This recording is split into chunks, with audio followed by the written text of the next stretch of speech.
When I spoke to you a year ago, I shared some reflections on the racial achievement gap in Newton and highlighted a number of our important initiatives.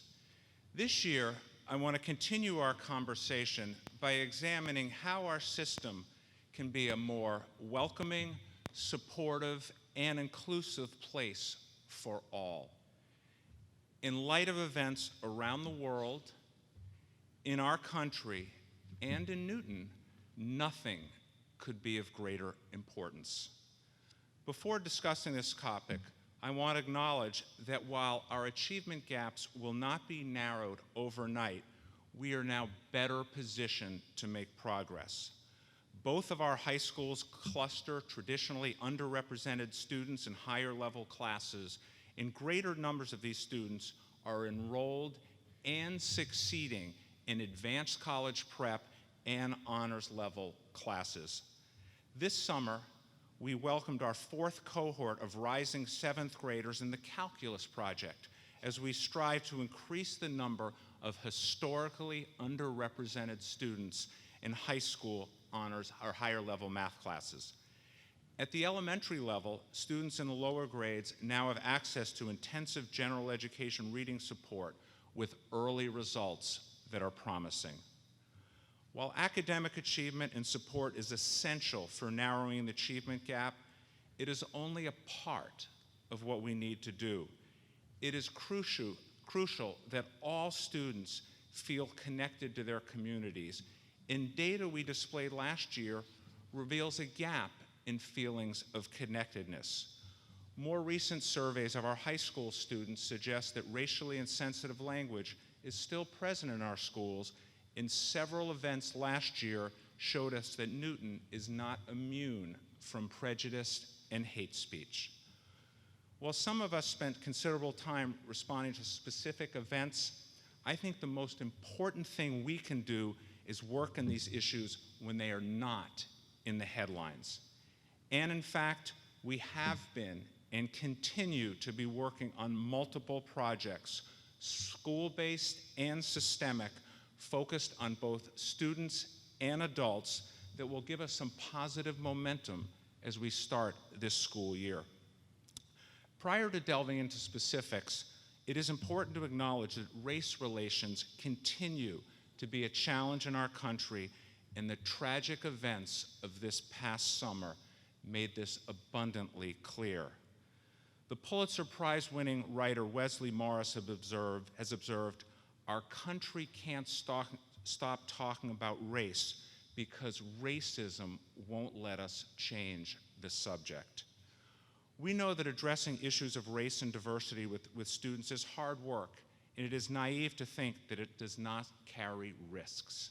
However, I would argue that it is an essential part of our mission. Fernando Reimers from the Harvard Graduate School of Education, thank you.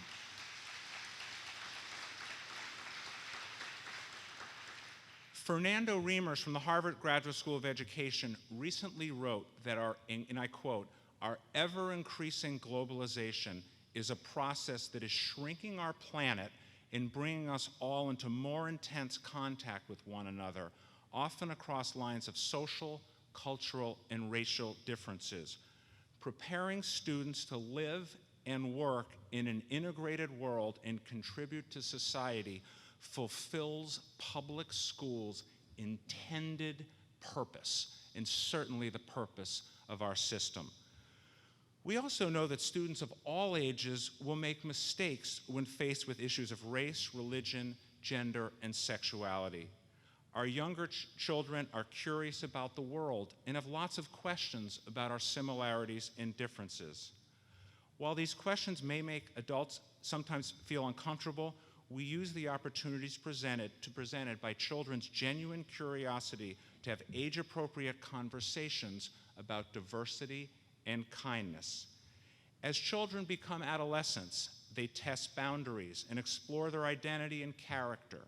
Influence of peers, need for attention, anonymous online environments, and lack of awareness can all lead to behaviors and actions that are deeply hurtful. Many of you have had the chance to address this behavior and make clear our expectations about respect and kindness. Helping students at all levels understand that it is the impact of their words that is most significant is an excellent place to start. As Newton South Principal Joel Stembich wrote to his community last year, if we aim to create a community in which all feel welcome, we must listen for the impact of our words rather than attempt to justify intent. This concept is particularly challenging for children and sometimes adults to understand because it requires them to grasp that even if it is not the intent to harm, the impact of hurtful speech can have a detrimental effect on the connection and safety that is necessary for positive engagement. If we are able to help our students understand that the impact of their words and actions is what counts, we are giving them a gift for life that is immeasurable.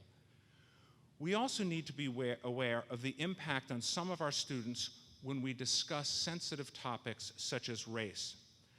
I've been thinking about this notion since I heard Tariq Longsworth, a recent Newton North graduate, speak at the Medco Senior Awards Assembly this past May.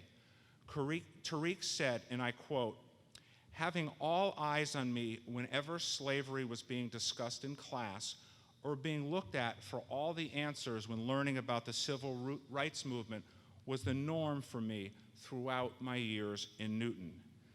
Tariq went on to say the following to his peers in the program: "My guess is that you have all had similar experiences. As a matter of fact, I know you all did because we would often share our grief and then laugh together." It is vital that our students learn about race through vehicles such as literature, the 4th grade Civil Rights Unit, American history classes, and other classroom discussions. At the same time, the example I just shared demonstrates how well-intentioned discussions can have an unintended impact on some of our students. I also know that it can be a challenge to address issues of diversity outside of the curricular context, especially following last year's unforeseen events. A number of you have shared that it was challenging to discuss last year's incidents with students, yet you recognized the importance of doing so. We need to explore what we can do as a system to support you when engaging in facilitating discussions on issues like race, religion, sexual orientation, and gender identity, with an understanding that students bring different experiences and expectations and perspectives. I do know that we have members of our faculty who have incredible expertise in guiding their students through discussions that are respectful and honest. And I do hope that you have the chance to talk with colleagues about such conversations in the coming year. Tariq's story reminds me that it is essential to get feedback from our students, particularly from those who have life experience different than one's own. Over the past couple of years, our high school faculties have had opportunities to both hear from students about their experiences in school and support them in their efforts to work with their peers on issues of diversity. I ask you to think about how you can glean such feedback from your students in the coming year. With training and support, students can participate in the process of identifying problems and developing solutions with their peers. There are many examples of such fine work at both of our high schools. This year, all 4 middle schools will be implementing the World of Difference peer training program. Developed by the Anti-Defamation League, this program will enable students to lead developmentally appropriate activities and discussions with their peers on issues of bias. Through the training, students develop practical strategies to respond and prevent prejudicial behaviors. Over the summer, several middle school faculty attended the World of Difference training program for advisors, and I'm delighted to report that one of our colleagues told me that it was one of the most powerful professional experiences of her career. Our elementary colleagues have a real opportunity to engage in meaningful conversations with students about differences through the responsive classroom approach.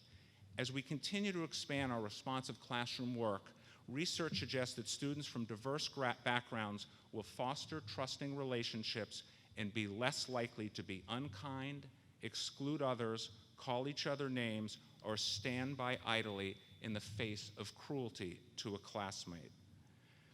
I believe that each of us must commit to expanding our own skill set when confronting challenging issues of diversity, and together we must create structures and learning opportunities that are meaningful. Over the past year, our entire team of administrators participated in a year-long training that focused on leading courageous conversations on race. This year, we will expand the Courageous Conversations work to some of our schools by building leadership teams who can engage their colleagues at the building level. By building the leadership skills of faculty, we engage many more of us in shaping the work system-wide. Following a recent tragedy, President Obama suggested that rather than have large forums on race, it is more effective if such discussions occur in places where we live and work, like schools. He recommended that we ask ourselves questions such as, how am I wringing as much bias out of myself as I can? I believe it is difficult to ask our students these types of questions if we do not, in fact, ask the same of ourselves. And I am confident that our Courageous Conversations work will serve as an important vehicle for both self-reflection and meaningful collaboration. Face-to-face conversations in schools on topics such as gender and race are especially important right now when so much of the exchanges among young people takes place on social media, which often does not lead to good outcomes. Wesley Morris has written that if these face-to-face conversations are successful, we will further develop something in people that is sometimes lacking in our remote communication, and that is empathy. What could be more important than helping our children become more empathetic? So how do we measure whether our schools are welcoming and inclusive places for all, and whether our students are becoming empathetic young people? It is not an easy question, but it is worth examining. As some of you know, our students in grades 6 to 12 participate in the Youth Risk Behavior Survey every other year. The survey asks a range of questions about student attitudes and behavior. Last year, for the first time, we analyzed the school connectedness data by race, and what did we find? Our African American and Latino students feel less well connected than their white and Asian peers. In the coming year, our district data team will pilot a more extensive connectedness survey to give us further feedback on how we are doing in order to create welcoming and inclusive schools. I think it is also important to think about how we observe displays of thoughtfulness, empathy, and kindness from our students. Thankfully, we saw a number of such displays last year during challenging times, and I know we will have the chance to celebrate such acts in the year to come. While the persistence of achievement gaps and recent instances of prejudice and bias can leave us feeling discouraged, I'm actually optimistic when it comes to how we address issues of diversity as a system. We are much better prepared now to fully embrace our transgender students as early as the elementary school level, and we know that our students are far more accepting of their gay peers than previous generations of students. That is not to say that we don't have still more work to do in this area, and a recent national survey pointed this out. While we continue to have a lot of work to do as a society and as a system in the area of race, Tariq's speech leaves me hopeful. He went on to say the following in his remarks: in elementary school, it took me a while before I felt like I was part of the class and not just in the class. He also said that going to school in Newton as a part of the Medco program shaped him into the wonderful young man he is today. Tariq added, it helped to broaden how races think about each other by debunking stereotypes, getting a glimpse into another's culture, and seeing the similarities. Tariq went on to recognize teachers, counselors, and administrators who did so much to support him. Tariq's success is also a wonderful tribute to our MEDCO program as we prepare to celebrate its 50th anniversary in Newton this year.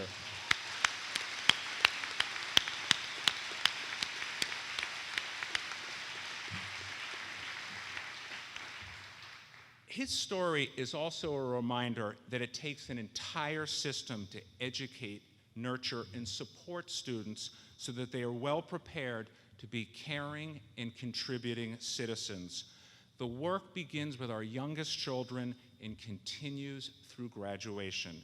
At each step of the way, our students benefit from your modeling, coaching, explicit feedback, and caring and compassion. The wonderful part of the start of the school year is that we can imagine powerful outcomes for our students. Bigelow math teacher Kim LaQuire wrote the following after participating in the World of Difference training this summer. Imagine empowering students to fight prejudice. Imagine students having the tools and resources to stand up to bigotry. Imagine students preventing and responding to bullying.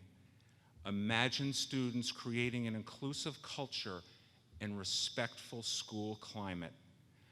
Imagine students changing history. That's what all of you do within your jobs, and I know you are poised to make a difference in the lives of our students. Have a wonderful school year, and thank you so much.